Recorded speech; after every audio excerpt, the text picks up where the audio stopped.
Fala pessoal, tudo tranquilo? Professor Adnan do canal Exatamente Matemática para mais um vídeo aqui para vocês. Vamos falar hoje aí sobre arcos côngruos e expressão geral dos arcos. Qual é a ideia desse vídeo aqui, ó? A ideia desse vídeo é a seguinte: toda vez que você tiver uma situação envolvendo o ciclo trigonométrico, onde você tem que encontrar um arco côngruo e de repente aí os outros pontos associados àquele arco, os múltiplos arcos que envolvem aquele mesmo ponto, ali, que estão associados àquele mesmo ponto, você tem que usar o que chamamos aí de expressão geral dos arcos, que ela pode ser apresentada de duas maneiras, na versão em graus e na versão em radianos. É o que eu vou mostrar para vocês aqui nesse vídeo aqui. Vou dar uma frisada um pouco mais de importância, na verdade, na parte que ele fala sobre radianos, porque é o que o vestibular cobra, tá?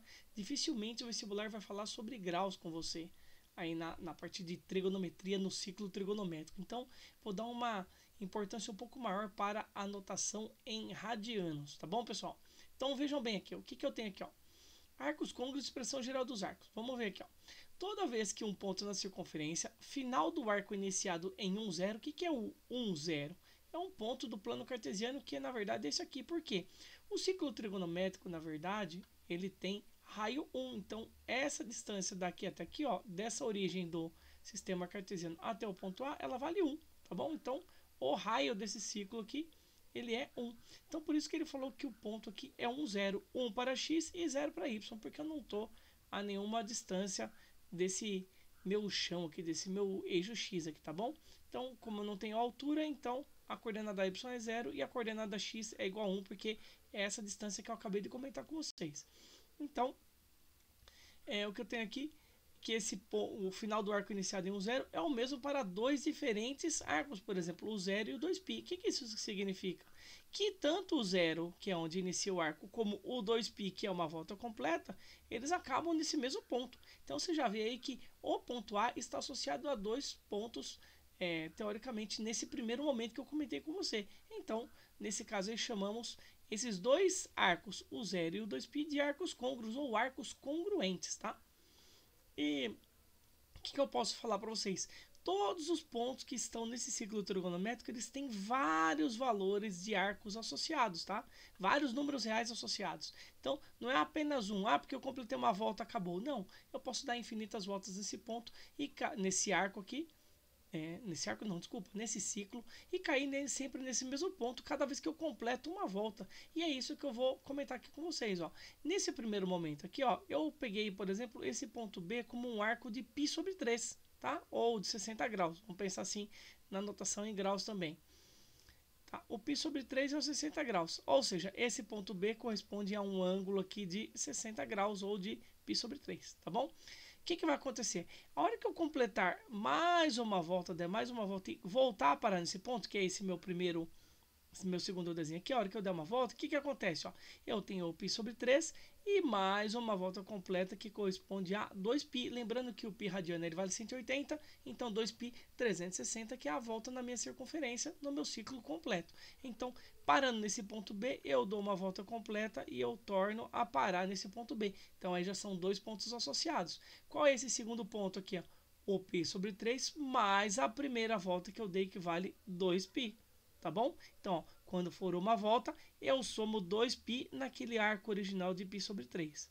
Segunda situação, quando eu der duas voltas partindo do ponto B, eu der uma volta, cai no ponto B, outra volta no ponto B. Ou seja, duas voltas completas no ciclo trigonométrico. Ou seja, do ponto π sobre 3 eu dei uma volta, 2π, mais outra volta, 4π. Ou simplesmente π sobre 3 mais duas vezes 2π. Ó, tá escrito aqui, ó.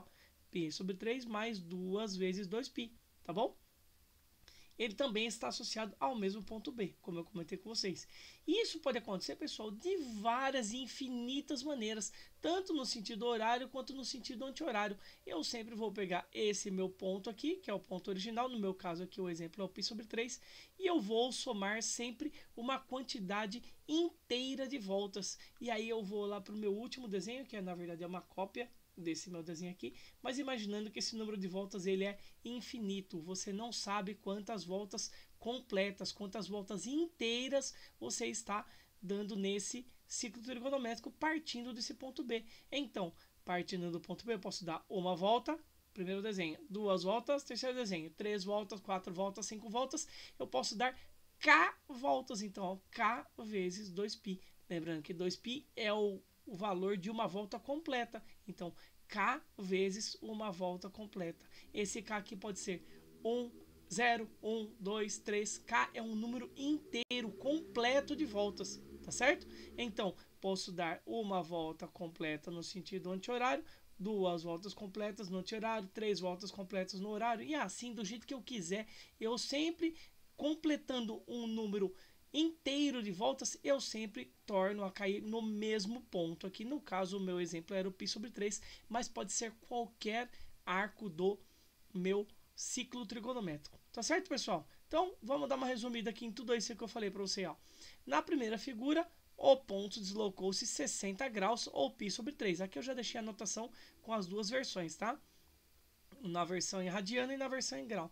π/3 e 60. Lembrando aí novamente que o π é 180, 180 por 3 é igual a 60. Então ele vai do ponto A até o ponto B, deslocou essa distância aqui, ó, esse arco aqui. Na segunda figura, o ponto deslocou-se uma volta inteira, 2π, também, 2 vezes 180, 360 graus. E mais o π/3, ou 60, ou seja, deslocou-se 7π/3, ou 420 graus. Nossa, mas o que é esse 7π/3? Vou fazer a continha aqui embaixo para você ver ó, do que eu estou falando. Ó. Ele era o π/3, então vou pegar ali na segunda volta, tá? Vou colocar ali um asterisco aqui, ó. Na segunda volta era o π/3, tá bom? Mais 2π, que era uma volta completa. Se você fizer o MMC, a continha aqui das frações, ó, você faz da seguinte maneira. Ó. Você puxa aqui uma barrinha de fração, coloca esse 3 aqui, tá? 3 é o denominador comum, porque embaixo, no caso, seria 1, né? Então, o MMC seria 3. Mas você pode usar essa técnica aqui direto, ó. Coloca o denominador, que é o único aqui, o 3, e aí você faz essa multiplicação, ó. 3 vezes 2π dá 6π. 6π mais 1π que estava ali em cima do 3, 7π. Por isso aquela anotação ali em cima de 7π/3 que está aqui, ó. E aí, novamente, né? 2π é 360, π/3 é 60, 60 mais 360 dá o 420 graus que ele denotou aqui, tá bom? Vou deixar aqui, eu vou fazer outra continha ali para você ver também, ó. Da mesma maneira. Depois, na terceira figura, o ponto deslocou-se 2 voltas inteiras, ou seja, 2 vezes 2π, ou 2 vezes 360, que no caso aqui é 4π, né? Então vai ficar π/3, ou 60 graus, ou 13π/3. A mesma continha que eu vou fazer até de outra cor, ó. Então eu tenho lá o π/3 e mais 2 voltas, que no caso 2 voltas, cada volta é 2π, 2 voltas seriam 4π, tá? Vou fazer a mesma técnica aqui para você ver, ó. Vou esticar um tracinho de fração aqui, colocar o 3 embaixo e fazer a multiplicação, ó. 3 vezes 4π dá 12π. 12π mais o π, 13. E eu fico com aquela anotação ali de cima, 13π/3, que está aqui o meu arco em radiano. Ou, novamente, 60 mais 720. 720, que são 4 vezes o 180, mais o 60, que me dá o meu 780. Tá bom? Então, generalizando e supondo que o meu ponto desloca-se K voltas inteiras, ou K vezes 2π, o número associado à extremidade B do arco AB seria escrito assim: o π/3 mais K vezes números completos de voltas que representa 2π. Então, π/3 mais K vezes 2π, ou 60 vezes K vezes 360 graus, que é a quantidade de graus de uma volta completa. Então tem as duas notações, ó.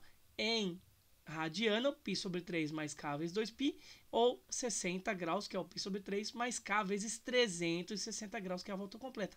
Lembrando que esse K aqui pertence ao conjunto Z, porque ele é um número completo de voltas, é um número inteiro, tanto no sentido horário, com K negativo, quanto no sentido anti-horário, com K positivo, mas isso aí não vai influenciar, porque tratam-se de voltas inteiras, tá bom? É isso aí, pessoal. Daqui a pouco eu vou trazer alguns exemplos, trabalhando essa expressão geral com exemplos com números um pouco melhores, não só esse do π/3, como eu trouxe aqui para vocês, mas outros exemplos falando sobre essa congruência de arcos e como escrever a expressão geral de um arco dado na minha circunferência no meu ciclo trigonométrico. Tá bom? Espero que tenham gostado do vídeo. Não se esqueça, aqueles 3 famosos Cs. Curta, comenta, compartilha, se inscreva no canal, ativa o sininho para receber notificação de novos vídeos desse meu trabalho que eu estou desenvolvendo aqui no YouTube. Agradeço a atenção de vocês, muito obrigado, até mais.